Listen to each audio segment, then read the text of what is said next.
पिछले एपिसोड में ज्योतिष विज्ञान के पिछले पार्ट्स में हमने कुंडली में मंगल दोष या मंगलिक योग कैसे बनता है, प्रिय श्रोताओं, इसके बारे में हमने जाना। लेकिन मंगलिक दोष जो है उसका निवारण कैसे करा जाए, उसका परिहार क्या है, इसके बारे में हम थोड़ा सा आज हम सभी जानेंगे। प्रिय श्रोताओं, यदि जन्म कुंडली में प्रथम भाव में मंगल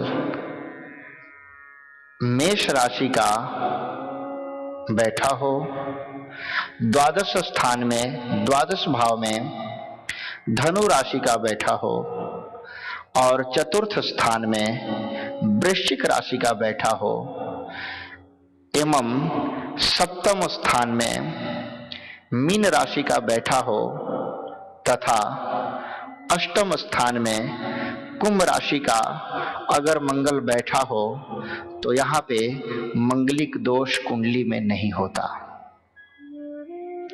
क्योंकि शुरू में हमने बताया, कल हमने बताया था कि 1, 12, 4, 7, 8 इन स्थानों में अगर मंगल ग्रह का निवास हो, बैठना हो तो पूर्ण रूप से मंगलिक योग हो जाता है।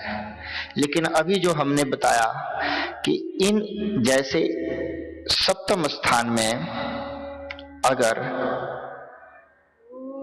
यूं समझें कि मीन राशि का मंगल बैठा हो तो इन स्थान में बैठना फिर मंगलिक दोष भंग हो जाता है। दूसरी बात, यदि जन्म कुंडली के सप्तम भाव, प्रथम भाव, चतुर्थ भाव, नवम भाव अथवा द्वादश भाव में अगर शनि ग्रह बैठा हो तो वहां भी मंगलिक दोष नहीं होता, क्योंकि ज्योतिष शास्त्र के अनुसार 9 ग्रह हैं जिसमें 5 पापक ग्रह हैं और 5 शुभ ग्रह हैं। इसलिए सूर्य, मंगल, शनि, राहु, केतु ये पाप ग्रह 5 हैं और चंद्रमा, बुध, बृहस्पति और शुक्र ये 4 ग्रह शुभ ग्रह हैं। लेकिन इन 5 ग्रह जो पापक ग्रह हैं, इनको जब ठीक से जोड़ के देखा जाए तो सबको जोड़ने के बाद कुंडली में मंगलिक दोष का विचार पूर्ण रूपेण किया जा सकता है। इसलिए फिर से इसका दूसरा उपाय क्या है, कैसे समझें? तो यदि जन्म कुंडली में मंगल, बृहस्पति अथवा चंद्रमा के साथ बैठे हों, किसी भी जन्म कुंडली में मंगल बृहस्पति अथवा चंद्रमा के साथ बैठे हों अथवा चंद्रमा केंद्रस्थ हों, केंद्र में अर्थात 1, 4, 7 और 10 इन स्थानों से केंद्रस्थ हों तो भी मंगलिक दोष नहीं होता। जैसे 1, 2, 4, 5, 7, 11, 12 इन स्थानों में मंगल के साथ ही यदि बृहस्पति अथवा चंद्रमा दोनों ग्रह बैठे हों अथवा इन भावों में मंगल भी बैठा हो, परंतु केंद्र जैसे 1, 4, 7 और 10 भाव में चंद्रमा बैठे हों तो मंगलिक दोष अपने आप दूर हो जाता है। यदि चतुर्थ अथवा चौथे अथवा सप्तम भाव के मंगल मेष, कर्क, वृश्चिक अथवा मकर राशि का हो तो भी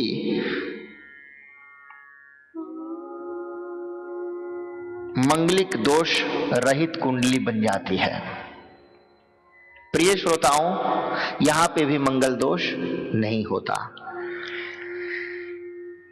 पांचवी बात, केंद्र और त्रिकोण भावों में, केंद्र अर्थात 1, 4, 7, 10, त्रिकोण 9, 5, इन भावों में यदि शुभ ग्रह का जैसे हमने परिचय दिया, चंद्रमा, बुध, बृहस्पति और शुक्र, ये शुभ ग्रह हैं। ये शुभ ग्रह अगर इन त्रिकोण अथवा केंद्र में हो तथा तृतीय, छठे एवं एकादश भावों में भी पापक ग्रह हो तथा सप्तम भाव का स्वामी सप्तम भाव में ही बैठा हो तो भी मंगलिक दोष नहीं होता। इसलिए प्रिय श्रोताओं, इसमें किसी प्रकार की ऐसी विवेचना की आवश्यकता नहीं है या घबराने की आवश्यकता नहीं है कि मंगलिक दोष का कोई समाधान नहीं है। मंगल जिन स्थान में बैठता है उसके दूसरे उसी स्थान में अगर कन्या के राहु बैठा हो, शनि बैठा हो, सूर्य बैठा हो, केतु बैठा हो तो भी मंगलिक दोष भंग हो जाता है। आगे फिर हम लोग बताएंगे मंगलिक दोष के, विचार करेंगे कि किन किन योग से भी और मंगलिक दोष भंग होता है, अगले ज्योतिष विज्ञान के अगले भाग में। ओम शांति।